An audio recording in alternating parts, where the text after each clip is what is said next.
To Melbourne now, where the dream of an affordable house is luring more and more people to the city's western fringe. It's the fastest growing region in Australia. But with big growth comes a big need for infrastructure like public transport. So it may come as a surprise that almost all the state government's public transport priorities aren't in the west at all.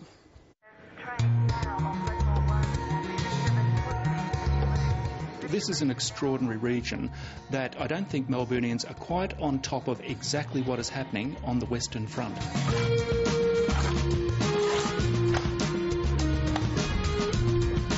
Melbourne's western fringe has exploded. The fastest growing region on the Australian continent.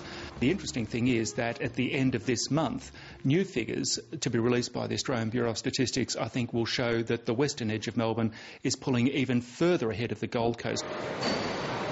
The suburb of Caroline Springs in the outer west is a case in point. We have 41 babies being born within our municipality every week and 52 new families moving in as well.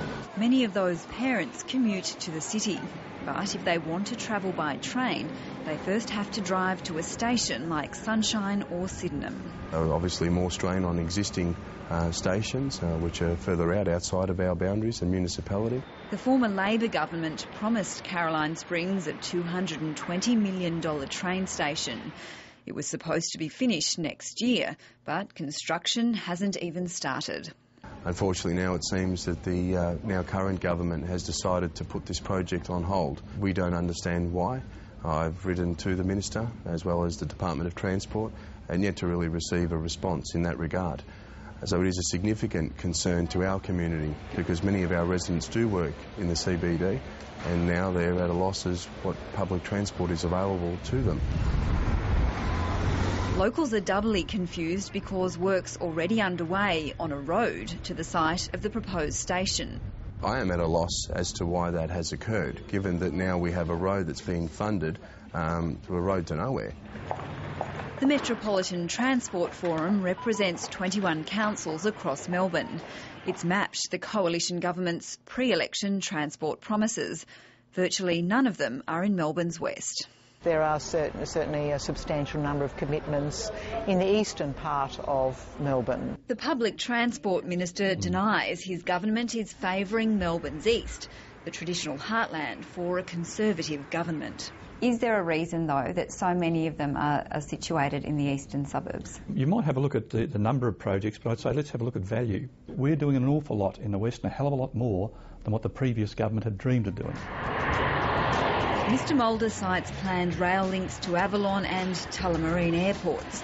The biggest price tag is on the $3.4 billion regional rail link, designed to split up city and country train tracks through Melbourne's west.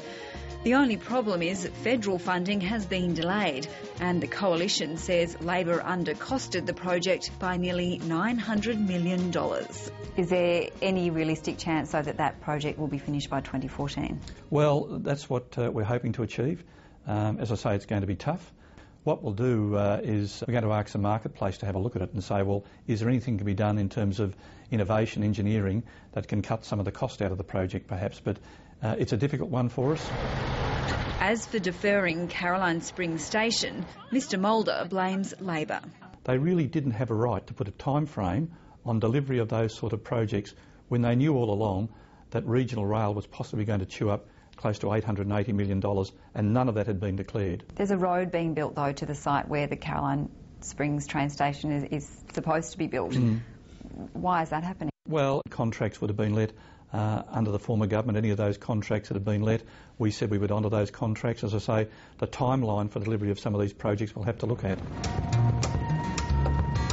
So it's a waiting game for Caroline Springs residents.